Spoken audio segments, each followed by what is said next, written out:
Hello guys, तो आपका UP board class 9 का चैप्टर नंबर 4 जिसका क्या नाम है परमाणु की संरचना। इससे संबंधित आपका जितने टाइप का आपके पेपर में क्वेश्चन बनने वाले हैं या नोट्स जो है कि इसी एक ही वीडियो में आपको मिलने वाले हैं बस बच्चों, क्योंकि आप लोग नोट्स बनाते चलिएगा। ठीक है, नोट्स बनाएंगे तभी आपको फ़ायदा होगा। तो आइएगा देखिएगा, इससे संबंधित आपका पहला क्वेश्चन क्या बन सकता है। पदार्थों में आवेशित कण, तो हेडिंग डालिएगा आप लोग पदार्थों में आवेशित कण। ठीक है, तो हेडिंग हो गई होगी। आइएगा समझिएगा, इसके बारे में समझ लीजिएगा कि परमाणु विभाज्य कण है और आवेशित कणों से मिलकर बना है। परमाणु में उपस्थित आवेशित कणों का पता लगाने में कई वैज्ञानिकों ने योगदान दिया। जे टॉमसन ने बताया कि परमाणु में एक अपरमाणु कण इलेक्ट्रॉन विद्यमान होता है। गोल्डस्टीन ने 1886 में एक नए विकिरण की खोज की। ठीक है, और आगे देखिए जिसका नाम क्या रखा, कैनाल किरडे रखा। ठीक है, अब आपका क्या है, कैनाल किरडे क्या है, तो हेडिंग डाल लीजिएगा कैनाल किरडे। तो कैनाल किरडे आपकी हेडिंग हो गई होगी। तो आइएगा समझिएगा कैनाल किरडे क्या है। इलेक्ट्रॉन के संबंध में जानकारी प्राप्त होने के पहले गोल्डस्टीन ने 1886 में एक नए विकिरण की खोज की जिसे उन्होंने कैनाल किरडे नाम दिया। ये किरणें धनावेशित किरण थी। ठीक है, आई होप इतना आपको समझ में आया होगा। अब हेडिंग डाल लीजिएगा नोट। हेडिंग डाल लीजिएगा आप लोग नोट। नोट में क्या है देखिएगा, समझिएगा। इलेक्ट्रॉन को E- द्वारा तथा प्रोटॉन को P+ द्वारा दर्शाया जाता है। प्रोटॉन का द्रव्यमान 1 इकाई तथा आवेश +1 लिखा जाता है। ठीक है, इलेक्ट्रॉन का द्रव्यमान नगण्य और आवेश -1 माना जाता है। इतना आप लोग याद रखिएगा। अब आप लोग हेडिंग डालिएगा बच्चों क्या की परमाणु की संरचना। हेडिंग क्या डालना आपको, परमाणु की संरचना। तो देखिएगा इसके बारे में लिखिएगा। डाल्टन के परमाणु सिद्धांत के अनुसार परमाणु अविभाज्य और अविनाशी था, लेकिन परमाणु के भीतर दो मूल कणों इलेक्ट्रॉन और प्रोटॉन की खोज ने डाल्टन के परमाणु सिद्धांत की इस धारणा को गलत साबित कर दिया। अब यह जानना आवश्यक हो गया है कि इलेक्ट्रॉन और प्रोटॉन परमाणु के भीतर किस प्रकार व्यवस्थित होते हैं। इसके लिए वैज्ञानिकों ने भिन्न भिन्न प्रकार के मॉडल प्रस्तुत किए। सर्वप्रथम जे टॉमसन ने परमाणु की संरचना से संबंधित पहला मॉडल प्रस्तुत किया था। ठीक है, परमाणु से संबंधित पहला संरचना किसने प्रस्तुत किया था, तो आपके जे टॉमसन थे। ठीक है, इतना आप लोग याद रखिएगा। अब आपका आगे क्या है, आगे देखिएगा। आगे आगे आपका क्या है, इलेक्ट्रॉन प्रोटॉन की खोज किसने की थी। तो इलेक्ट्रॉन प्रोटॉन की खोज किसने की थी, आइएगा देखिएगा। तो खोजकर्ता और उसका क्या नाम है, नाम इलेक्ट्रॉन। इलेक्ट्रॉन की खोज किसने की थी बच्चों, तो आपका जे टॉमसन ने किया था। और प्रोटॉन की खोज रदरफोर्ड ने किया था।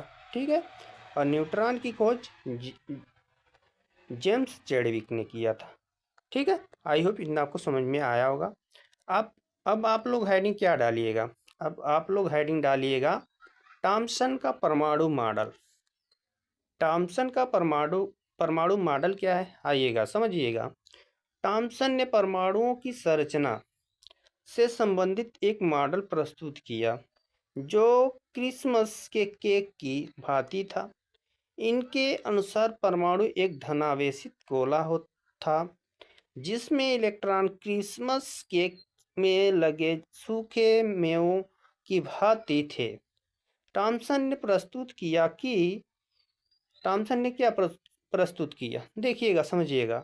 परमाणु धन आवेशित गोले के समान होता है और इलेक्ट्रॉन उसमें धंसे रहते हैं। जैसे कि तरबूज जो होता है, देखा जाए तो तरबूज के अंदर जो उसकी बिया होती है, देखिए चारों तरफ क्या होता है, धंसा रहता है, तो इलेक्ट्रॉन होता है। ठीक है, और आगे देखिएगा अगला पॉइंट, ऋणात्मक और धनात्मक आवेश परिणाम में समान होते हैं, ठीक है।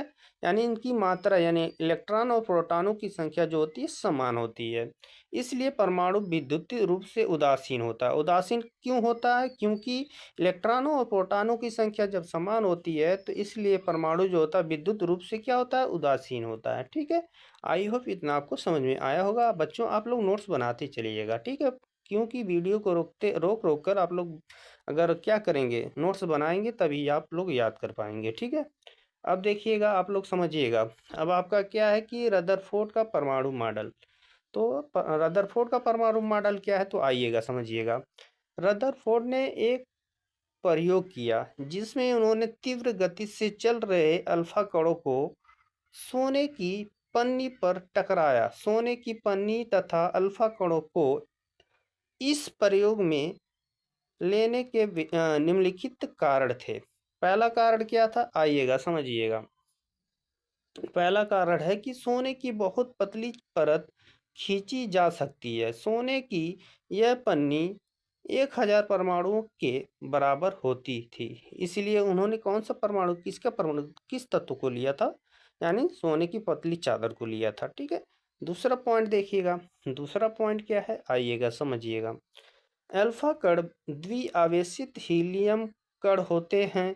ये धनावेशित होते हैं।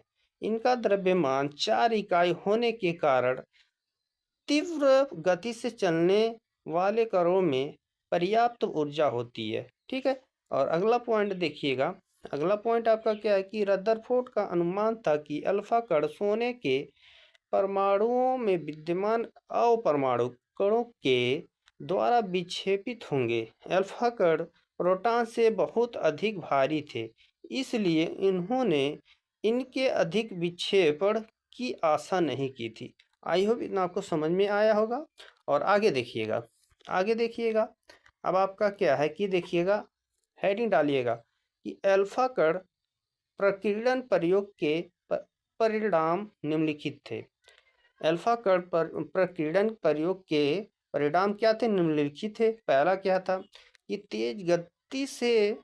तेज गति से चल रहे अधिकतर अल्फा कण सोने की पन्नी से सीधे निकल गए। उन्होंने देखा परिणाम क्या निकला था कि यानी जब प्रयोग किए थे तो परिणाम यही निकला था, जब अल्फा कण चल रहे थे तो सीधे क्या किए थे, सोने की पन्नी से क्या हो गए थे, निकल गए थे, ठीक है। और आगे देखिएगा, कुछ अल्फा कण पन्नी के द्वारा बहुत छोटे कोण से विक्षेपित हुए, ठीक है। और आगे देखिएगा अगला पॉइंट की आश्चर्यजनक रूप से प्रत्येक 12,000 कणों में से एक कण वापस आ गया, ठीक है। और निष्कर्ष क्या है, निष्कर्ष देखिएगा। निष्कर्ष हेडिंग डाल लीजिएगा आप लोग।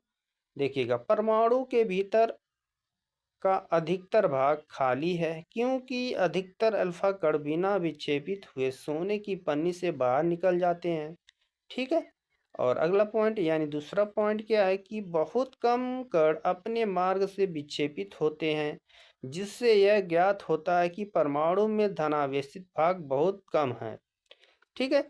और अगला पॉइंट देखिएगा, दूसरा पॉइंट तीसरा, बहुत कम अल्फा कण 180 डिग्री पर विक्षेपित हुए थे, जिससे यह संकेत मिलता है कि सोने के परमाणु का पूर्ण धनावेशित भाग और द्रव्यमान परमाणु के भीतर बहुत कम आयतन में सीमित है, ठीक है। ये परमाणु क्या है, ये रदरफोर्ड का परमाणु मॉडल का सिद्धांत या निष्कर्ष था। अब आप लोग नोट्स बनाकर लिखिएगा। प्राप्त आंकड़ों के आधार पर उन्होंने यह निष्कर्ष निकाला कि नाभिक की त्रिज्या परमाणु की त्रिज्या से 10 के पावर 5 गुना छोटी है। इतना याद रखिएगा। जो आपका परमाणु की जो त्रिज्या होती है, ठीक है, और नाभिक की त्रिज्या की कितनी गुनी होती है, गुनी छोटी होती है, 10 की पावर 5 गुनी छोटी होती है, ठीक है। और आगे देखिएगा, आगे देखिएगा। अपने प्रयोगों के आधार पर रदरफोर्ड ने परमाणु का नाभिकीय मॉडल प्रस्तुत किया, जिसके निम्नलिखित लक्षण थे। पहला लक्षण था कि परमाणु का केंद्र धनावेशित होता है, जिसे नाभिक कहा जाता है। एक परमाणु का लगभग संपूर्ण द्रव्यमान नाभिक में होता है। इतना आप लोग याद रखिएगा। दूसरा पॉइंट क्या है कि इलेक्ट्रॉन नाभिक के चारों ओर निश्चित कक्षाओं में चक्कर लगाते हैं। अभी बताया गया था ना कि त्रिभुज, जो आपका तरबूज होता है, तरबूज के बिया जो देखे हैं ना आप लोग, कि चारों ओर क्या होता है, बिया धसी होती है, वो इलेक्ट्रॉन जैसे मान लीजिए हैं। और नाभिक में क्या होता है, प्रोटॉन होता है। और अगला पॉइंट है कि नाभिक का आकार परमाणु के आकार की तुलना में काफी कम होता है। ठीक है, तो इतना आप लोग याद रखिएगा ना। अब देखिएगा रदरफोर्ड के परमाणु मॉडल की कमियां, हेडिंग डाल लीजिएगा, रदरफोर्ड के परमाणु मॉडल की कमियां। कमियां क्या थी आइएगा समझिएगा। रदरफोर्ड का परमाणु मॉडल परमाणु के अस्थायित्व की व्याख्या नहीं करता है, ये याद रखिएगा। और अगला पॉइंट है कि इलेक्ट्रॉन ऋणावेशित होता है, अतः नाभिक के चारों ओर चक्कर लगाने पर वैद्युत चुंबकीय किरणें उत्सर्जित होगी, जिससे ऊर्जा की क्षति होगी तथा इलेक्ट्रॉन की गति कम होती जाएगी। अंत में इलेक्ट्रॉन नाभिक में गिर जाएगा। इस प्रकार संरचना अस्थायी नहीं है। ठीक है, अगला पॉइंट क्या है, अगला पॉइंट देख लीजिएगा। रदरफोर्ड ने कक्षाओं में घूमने वाले इलेक्ट्रॉनों की संख्या निश्चित नहीं की। ठीक है, रदरफोर्ड जो थे कक्षाओं में घूमने वाले इलेक्ट्रॉनों की संख्या को निश्चित नहीं किया था। और अगला पॉइंट है कि इलेक्ट्रॉन के लगातार ऊर्जा के समान विकिरण से सतत स्पेक्ट्रम प्राप्त होना चाहिए, लेकिन रेखीय स्पेक्ट्रम प्राप्त होता है। अतः रदरफोर्ड का परमाणु मॉडल क्या होता है, संतोषजनक नहीं है। ठीक है, ये भी याद रखिएगा आप लोग। और देखिएगा अब आपका है कि बोर का परमाणु मॉडल। अब हेडिंग डालिएगा आप लोग, बोर का परमाणु मॉडल। तो बोर का परमाणु मॉडल क्या है आइएगा समझिएगा। नील्स बोर ने रदरफोर्ड के परमाणु मॉडल की कमियों को दूर करने के लिए मैक्स प्लांक के क्वांटम सिद्धांत के आधार पर निम्नलिखित सुझाव दिए। ठीक है, यानी जो आपके रदरफोर्ड के परमाणु मॉडल में जो कमियां थी उनको दूर करने के लिए कौन से वैज्ञानिक थे, नील्स बोर। ठीक है, और उन्होंने किस सिद्धांत पर कार्य किया था, मैक्स प्लांक के सिद्धांत पर, क्वांटम सिद्धांत पे। ठीक है, आइएगा देखिएगा पहला उन्होंने क्या बताया, देखिएगा पहला आपका देखिएगा, परमाणु के नाभिक के चारों ओर अनेक वृत्ताकार कक्षाएं होती हैं जिनको कोश या ऊर्जा स्तर कहते हैं। ये भी याद रखिएगा, परमाणु के चारों ओर जो आपकी वृत्ताकार कक्षाएं होती हैं उन्हें क्या कहा जाता है, कोश या ऊर्जा स्तर कहते हैं। दूसरा पॉइंट क्या है कि चूंकि प्रत्येक कोश की ऊर्जा निश्चित होती है अतः इनके या इनको स्थिर कक्षा ये भी कहते हैं। ठीक है, यानी प्रत्येक कोश की ऊर्जा जो होती है क्या होती है, निश्चित होती है। और इन्हें क्या कहा जाता है, स्थिर कक्षाएं भी कहा जाता है। ठीक है, आई होप इतना आपको समझ में आया होगा। अब देखिएगा दूसरा पॉइंट क्या है कि बोर के परमाणु मॉडल के दोष। तो बोर के परमाणु मॉडल के दोष क्या है, पहला देखिए, बोर का परमाणु मॉडल एक इलेक्ट्रॉन वाले परमाणु तथा आयनों की संरचना को ही समझा सका, जैसे कि वन यानी एच परमाणु, हीलियम प्लस आयन और लिथियम डबल आयन। एक से अधिक इलेक्ट्रॉन वाले परमाणुओं व आयनों के स्पेक्ट्रम की व्याख्या करने में यह असफल रहा। ठीक है, और दूसरा देखिएगा,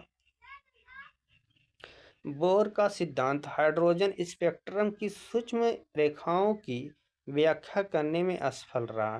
ठीक है, इतना याद रखिएगा। अब हेडिंग डालिएगा न्यूट्रॉन।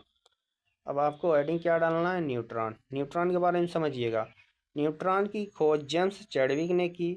न्यूट्रॉन परमाणु नाभिक में पाए जाने वाला एक उदासीन कण है।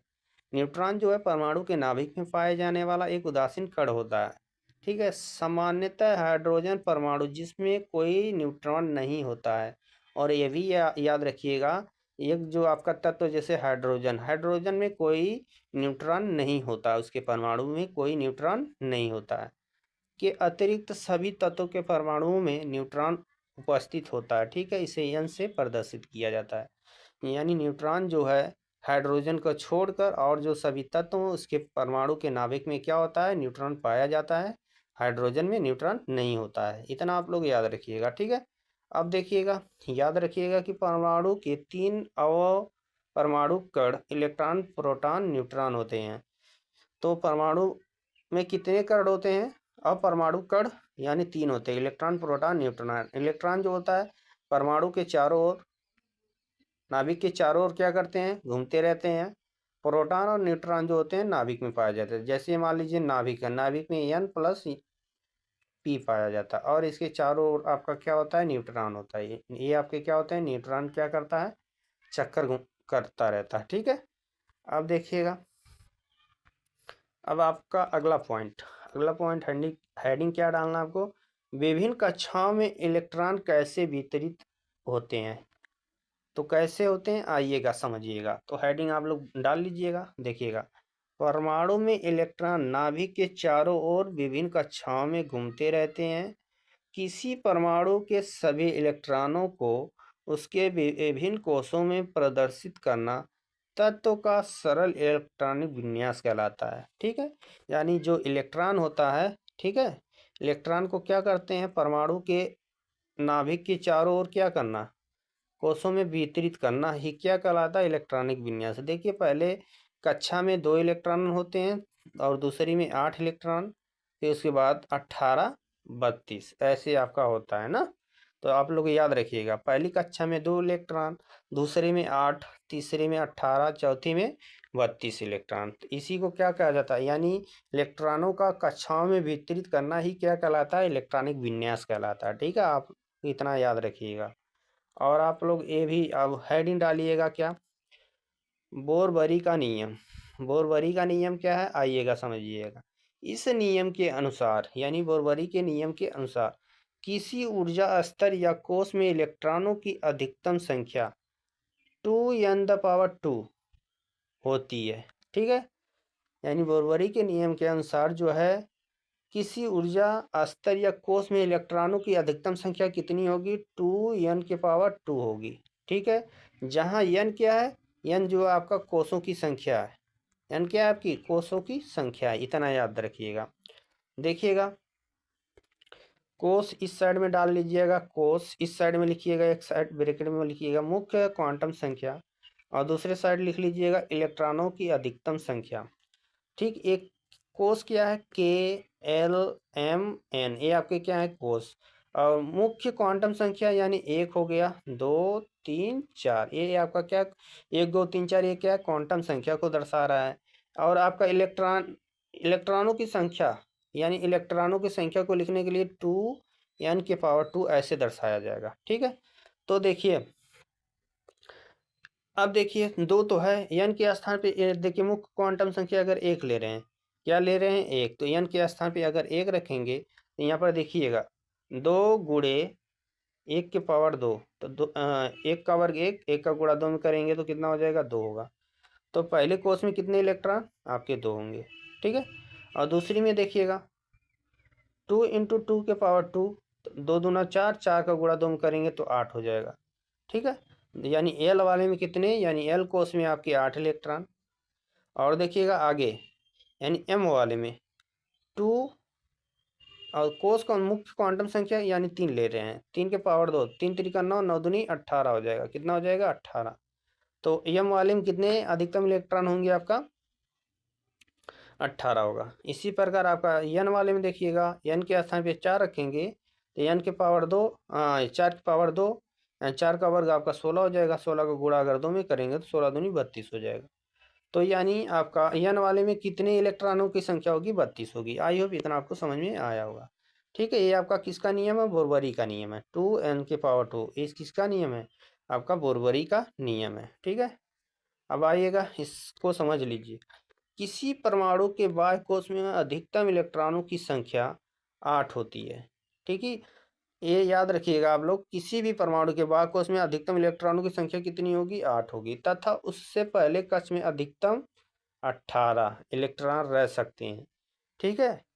किसी भी परमाणु के बाह्य कोश में अधिकतम कितने इलेक्ट्रॉन? 8 हो सकते हैं। उससे पहले कक्ष में अधिकतम 18 इलेक्ट्रॉन हो सकते हैं। कितने हो सकते हैं? 18। ठीक है। और अगला पॉइंट याद रखिएगा, यह आवश्यक नहीं है कि एक कक्षा पूर्ण हो जाए तभी दूसरा बनना प्रारंभ हो। बाह्य कोश में 8 इलेक्ट्रॉन होने के बाद नया कोश बनना प्रारंभ हो जाता है। इतना याद रखिएगा। यह आवश्यक नहीं है कि एक कक्षा पूर्ण हो जाए तभी दूसरा बनना प्रारंभ हो। बाह्य कोश में 8 इलेक्ट्रॉन होने के बाद नया कोश बनना प्रारंभ हो जाता है। ठीक है, 8 इलेक्ट्रॉन अगर बाह्य कोश में है तो दूसरा जो कोश है आपका बनना प्रारंभ हो जाता है। ठीक है। और अगला पॉइंट याद रखिएगा, बाह्यतम कोश में 2 से अधिक तथा इससे पहले कोश में 9 से अधिक इलेक्ट्रॉन नहीं हो सकते। ठीक है, यानी बाह्यतम कोश में जो है आपका अधिकतम कितने इलेक्ट्रॉन? ये आपका 2, तथा इससे पहले कोश में 9 से अधिक इलेक्ट्रॉन नहीं हो सकते, इससे पहले जो रहेगा। ठीक है, तब तक कि अंदर के कोश से सभी कोश में नियम 1 के अनुसार इलेक्ट्रॉन ना हो। ठीक है। अब आपका हेडिंग डालिएगा संयोजकता। अब हेडिंग डाल लीजिएगा संयोजकता। संयोजकता क्या है आइएगा समझिएगा। परमाणु के बाह्यतम कोश में इलेक्ट्रॉनों की अधिकतम संख्या संयोजकता कहलाती है। ठीक है, यानी किसी भी परमाणु की बाह्यतम कोश में जितने इलेक्ट्रॉन होंगे वही उसकी क्या कहलाएगी? संयोजकता कहलाएगी। तत्वों की संयोजकता उनके इलेक्ट्रॉनिक विन्यास से निम्न नियमों के आधार पर की जा सकती है। पहला नियम आइएगा समझिएगा। पहला नियम समझ लीजिएगा, जिन तत्वों की सभी कोश पूर्ण होते हैं उनकी संयोजकता शून्य होती है। ठीक है, जिन तत्वों की सभी कोश पूर्ण होंगे तो उनकी संयोजकता क्या होगी? 0 होगी। जैसे कि अक्रिय गैसें जो हैं, अक्रिय गैसें निष्क्रिय गैसें, जैसे हीलियम के बाहरी कक्षा में 2 इलेक्ट्रॉन। ठीक है, और अन्य सभी निष्क्रिय गैसों के बाह्य कोश में कितने इलेक्ट्रॉन होते हैं? 8 होते हैं। हीलियम जो आपका क्या अक्रिय गैस है, इसकी बाहरी कक्षा में 2 इलेक्ट्रॉन होते हैं, और जो आपके अक्रिय गैसें हैं उनकी बाहरी कोश में कितने इलेक्ट्रॉन होते हैं? 8 होते हैं। तो इनकी संयोजकता कितनी होगी? आपकी 0 होगी, 0। ठीक है, शून्य होगी। इसकी अक्रिय गैसों या निष्क्रिय गैसों की संयोजकता की बात करेंगे तो कितनी होगी? आपकी 0 होगी। ठीक है, आगे पॉइंट देखिएगा। अगला पॉइंट है, इलेक्ट्रॉन एक कक्षा से दूसरी कक्षा में जा सकता है। ये भी याद रखिएगा, इलेक्ट्रॉन जो है एक कक्षा से दूसरी कक्षा में जा सकता है। जब इलेक्ट्रॉन ऐसा करता है तब ऊर्जा आवेशित, अवशोषित तथा अथवा उत्सर्जित होती है। जब इलेक्ट्रॉन एक कक्षा से दूसरी कक्षा में जाएगा तब ऊर्जा अवशोषित अथवा उत्सर्जित होती है। यदि इलेक्ट्रॉन उच्च ऊर्जा स्तर से निम्न ऊर्जा स्तर में जाता है तो ऊर्जा उत्सर्जित होती है। ठीक है, उच्च ऊर्जा स्तर से जब निम्न ऊर्जा स्तर में जाएगा तो ऊर्जा क्या होगी? उत्सर्जित होगी। जबकि जब इलेक्ट्रॉन निम्न ऊर्जा से उच्च ऊर्जा स्तर में जाता है तो ऊर्जा अवशोषित होगी। ठीक है, इतना याद रखिएगा। जब निम्न से उच्च में जाएगा तो ऊर्जा अवशोषित होगी, या उच्च से जब निम्न में आएगा तो ऊर्जा उत्सर्जित होगी। यह ऊर्जा दोनों ऊर्जा स्तरों के अंतर के बराबर होती है। तो डेल्टा ई बराबर E2 माइनस E1, ये जो आपका होगा एच भी के क्या होगा? बराबर होगा। इतना याद रखिएगा आप लोग। ठीक है बच्चों, और इतना, और जहाँ एच क्या है? प्लांक स्थिरांक है। भी क्या है? उत्सर्जित या अवशोषित विकिरण की आवृत्ति है। E2 जो है उच्च ऊर्जा स्तर की ऊर्जा, E1 जो है निम्न ऊर्जा स्तर की ऊर्जा है। इतना याद रखिएगा ये फार्मूला। ठीक है, और आगे देखिएगा, आगे क्या है? इलेक्ट्रॉन केवल उसी कक्षा में घूम सकता है जिसमें घूमने पर उसका कोणीय संवेग NH/2π का पूर्ण गुणज होता है। यानी NVR बराबर NH/2π। इतना याद रखिएगा। जहाँ m क्या है? इलेक्ट्रॉन का द्रव्यमान है। v क्या है? इलेक्ट्रॉन का वेग है। r क्या है? उसकी त्रिज्या है। n क्या है? उस कक्षा की संख्या जिसमें वह स्थित है। ठीक है, इतना याद रखिएगा। और नोट करके आप लोग याद रखिएगा, नोट में लिख लीजिए n को मुख्य क्वांटम संख्या भी कहते हैं। n को क्या कहा जाता है? मुख्य क्वांटम संख्या। इसका मान जो होता है 1 2 3 4 डॉट डॉट कुछ भी हो सकता है। इन्हें KLMN आदि से प्रदर्शित किया जा सकता है। ठीक है, आगे देखिएगा, अगला पॉइंट आपका क्या है? अपूर्ण बाह्य कोश वाले तत्वों की संयोजकता। बाह्य कोश में उपस्थित इलेक्ट्रॉनों की संख्या n पर निर्भर करती है। बाह्य कोश में 1 2 3 इलेक्ट्रॉन वाले तत्वों की संयोजकता क्रमशः 1 2 3 होती है। बाह्य कोश में 4 से 7 इलेक्ट्रॉन वाले तत्वों की संयोजकता n 8 - n होती है। ठीक है, इतना आप लोग लिखते चलिएगा। अगला पॉइंट लिख लीजिएगा। अगला पॉइंट क्या है देखिएगा, संक्रमण तत्वों की संयोजकता उनके बाह्य कोश तथा उससे पहले वाले कोश के इलेक्ट्रॉन पर निर्भर करती है। अब हेडिंग डालिएगा आप लोग, परमाणु की संख्या। हेडिंग क्या डालना आपको? परमाणु की संख्या। किसी तत्व के परमाणु के नाभिक में उपस्थित प्रोटॉनों की संख्या उस तत्व की परमाणु संख्या या परमाणु क्रमांक कहलाती है। इसे जेड से प्रदर्शित करते हैं। तो आप लोग लिख लीजिएगा, किसी तत्व के परमाणु के नाभिक में उपस्थित प्रोटॉनों की संख्या उस तत्व के परमाणु की संख्या या परमाणु क्रमांक कहलाती है। इसे जेड से क्या किया जा सकता है? प्रदर्शित करते हैं। ठीक है, नोट में आप लोग लिखिएगा, मोजले ने अपने प्रयोगों द्वारा यह निर्धारित किया कि तत्व का मूल लक्षण परमाणु क्रमांक होता है, ना कि परमाणु भार। परमाणु क्रमांक बराबर नाभिक में उपस्थित प्रोटॉनों की संख्या यानी P बराबर कक्षाओं में उपस्थित इलेक्ट्रॉनों की संख्या। यानी परमाणु क्रमांक जो होता है नाभिक में उपस्थित प्रोटॉनों की संख्या के बराबर और कक्षा में उपस्थित इलेक्ट्रॉनों की संख्या के क्या होता है? बराबर होता है। इतना याद रखिएगा, परमाणु जो क्रमांक होता है प्रोटॉनों की संख्या के बराबर और इलेक्ट्रॉनों की संख्या के क्या होता है? बराबर होता है। ठीक है, आगे हेडिंग डालिएगा। आगे हेडिंग क्या डालना आपको? द्रव्यमान संख्या।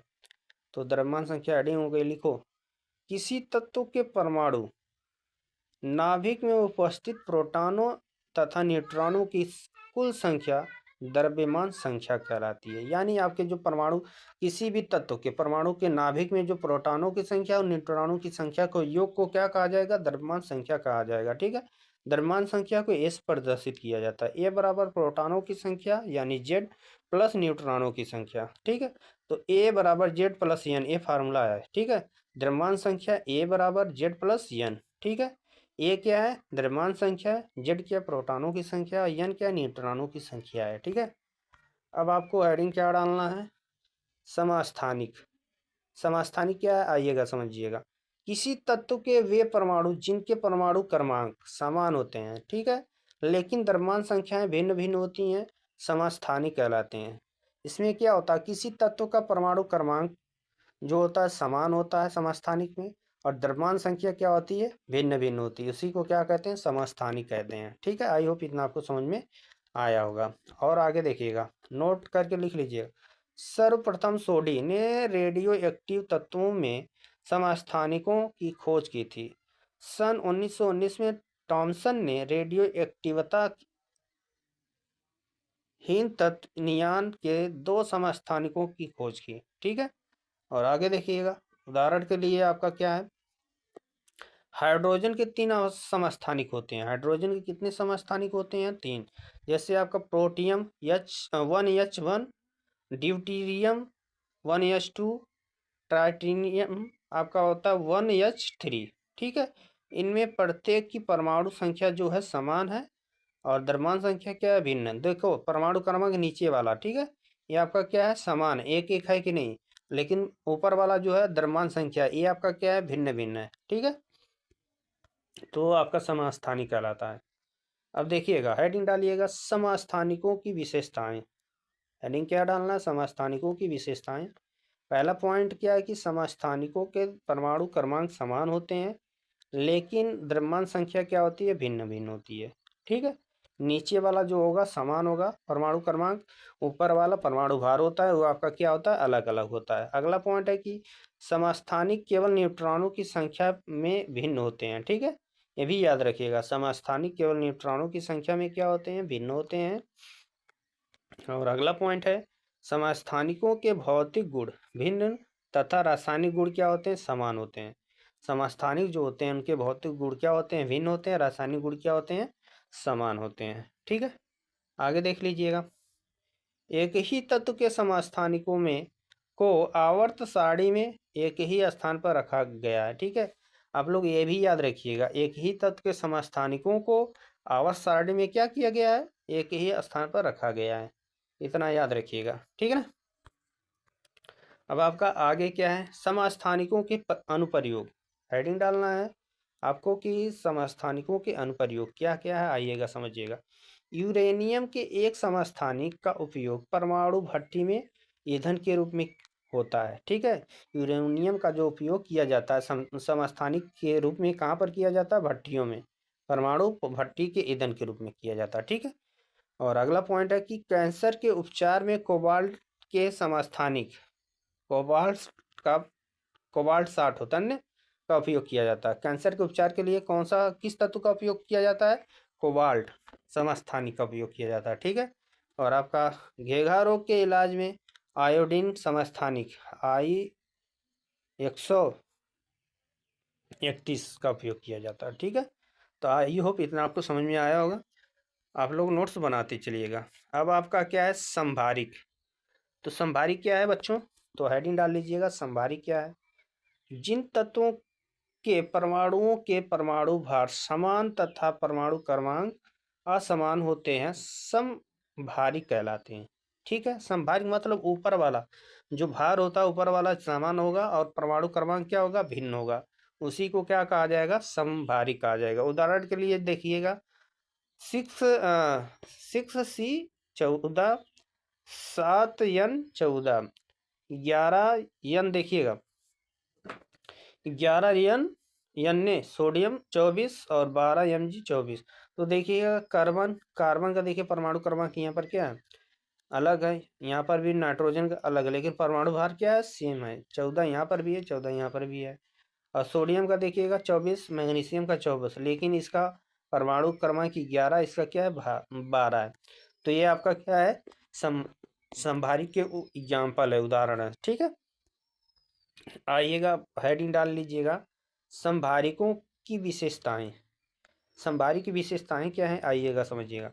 संभारिकों के परमाणु भार समान होने के कारण इनके भौतिक गुण समान होंगे। जिनका मतलब परमाणु भार समान होगा तो उनका भौतिक गुण क्या होगा, समान होगा। ठीक है, पहला पॉइंट।